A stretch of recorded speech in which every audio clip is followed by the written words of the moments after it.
Les Parisiens, après cette très belle victoire contre le Havre, il y a un chamboulement total dans cet effectif. Un chamboulement total et je vous en parle. La première des choses, c'est principalement dans l'entrejeu, dans le secteur du milieu, car il y a un très grand chamboulement. Le premier, c'est que Marc Soler est pressenti pour un départ du côté de West Ham avec une vente de 20 millions. On a Manuel Ugarte qui est pressenti pour un départ avec un prêt avec option d'achat de 60 millions du côté de Manchester United.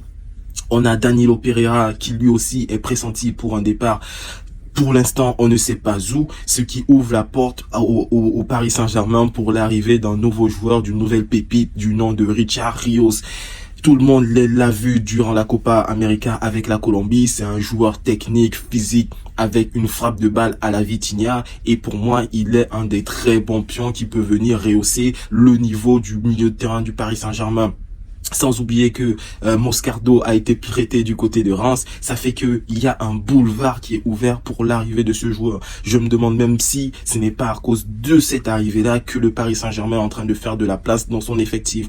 Dans cette même lancée, l'arrivée d'Ademola Lookman qui fait le forcing à tout prix avec Atlanta pour pouvoir rejoindre le Paris Saint-Germain. Mais cela ne résout pas le souci du neuf du côté du Paris Saint-Germain. La blessure de Gonzalo Ramos pose un grand problème, à savoir est-ce que Randal Kolo Muani sera capable d'assurer le poste de numéro 9 toute une saison, du moins jusqu'au retour de Gonzalo Ramos. Là, la confiance doit être décidée entre Luis Campos, Luis Enrique et Randal Kolo Muani. Pour moi, c'est un peu juste, c'est un peu difficile, mais sur un début de saison, en le mettant en confiance, peut-être cela peut se faire avec Ademola Lookman qui pourra de temps en temps suppléer au poste de numéro 9.